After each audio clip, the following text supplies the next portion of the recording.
pengobatan yang menyesatkan.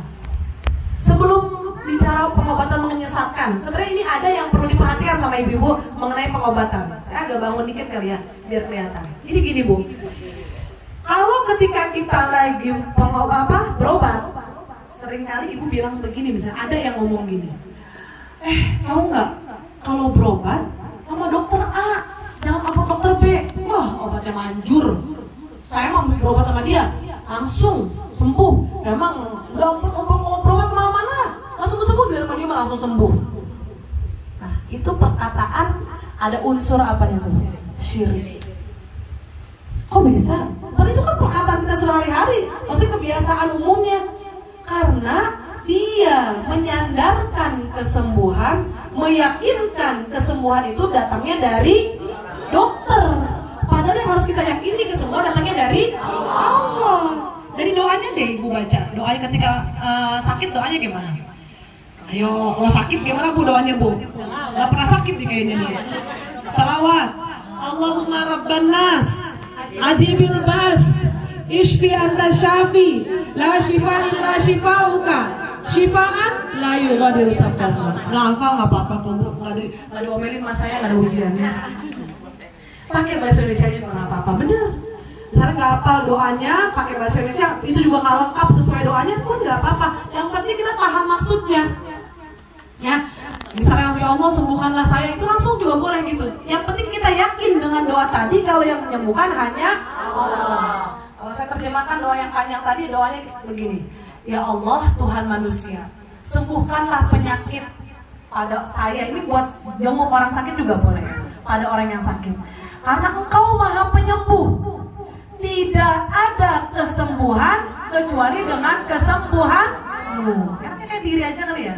Iya ya Pak. Maksudnya kalau diri tuh biar kelihatan semua gitu. Saya kan mendem banget kalau duduk. Oke. Tidak ada kesembuhan kecuali dengan kesembuhanmu.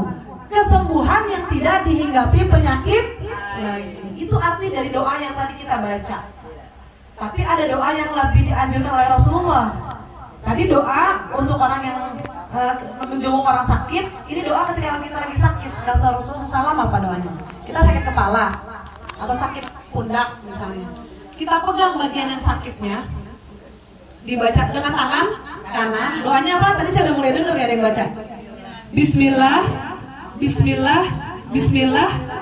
A'udzu bi'izzatillahi wa qudratihi min syarri ma ajidu wa uhadiru. Barakallah. Banyak yang hafal ternyata.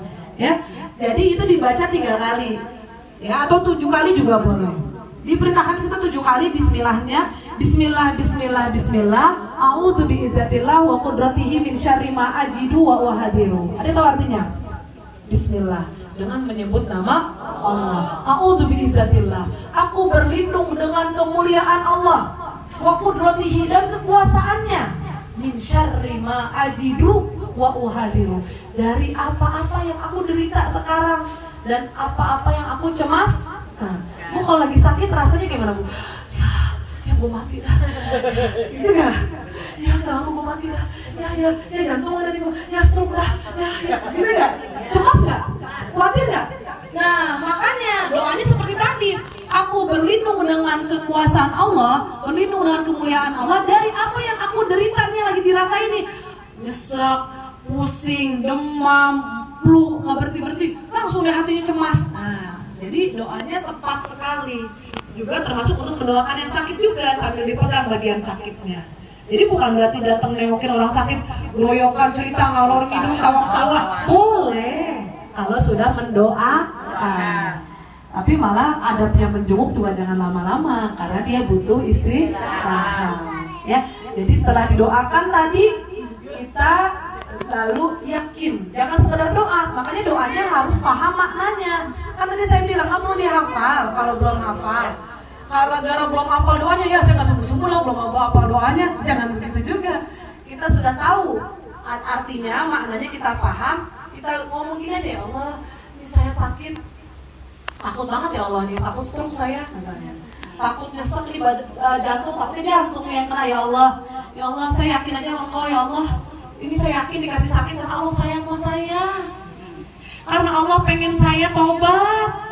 Biasanya gitu kan Bu, kalau habis sakit ya gue tobat dah, ntar kalau bisa gue mati gue gimana? Karena biasanya kita ingat mati karena saat kita lagi sakit. Makanya sebenarnya lagi sakit itu benar kalau dibilang lagi disayang sama Allah. Ya, jadi kita yakin kalau kita sakit itu yang menyembuhkan hanya Allah. Sesuai doa Nabi, tidak ada yang menyembuhkan kecuali dengan kesembuhanmu. Semuanya Allah. Jadi kalau kita bilang tadi, dokter itu mau manjur, jangan ke yang lain. Saya udah kemana-mana dah, udah ke A, B, C, D, yang nyembuhin dia. Nah, benar apa benar itu? Salah.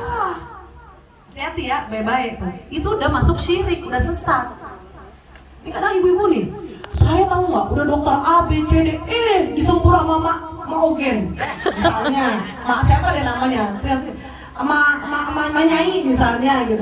Bingung saya nyebutnya dah. Jangan itu. Aduh, itu harus di skip. Gak masukan ya. Jadi kita meyakini si tukang urut, biasa ada ya dekat rumah tuh Pak Haji atau tukang nyembur, gitu ya. Itu sembuh sama dia mah, disembur doang lah. Dokter mahal-mahal doang sama dia mah disembur langsung sembuh. Itu boleh nggak? Nggak boleh.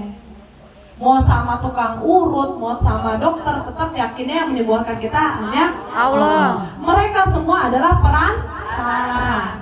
Kalau kita yakin yang mereka yang menyembuhkan, maka kita sesat. Itu hati-hati. Kita sudah disesatkan oleh siapa? Orang-orang sekitar kita. Orang yang ngajakin ngomong begitu, mak kita. Kan ngomong duluan bisa siapa? Mak kita. Orang sekitar mengiyakan. Iya bener.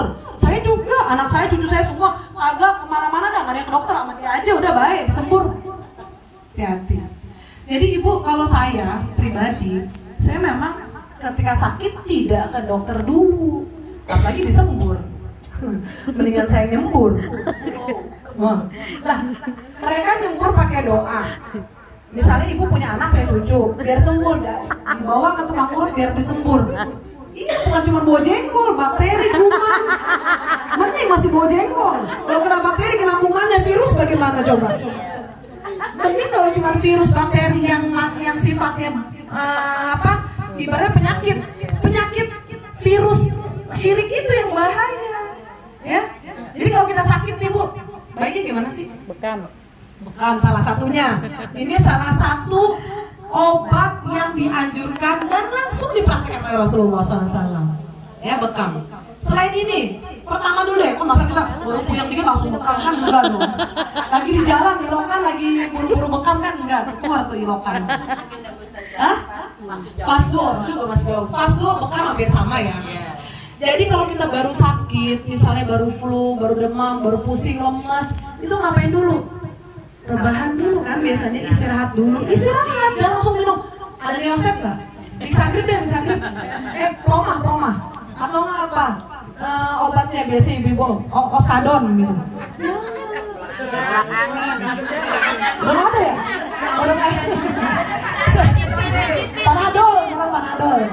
Panadol.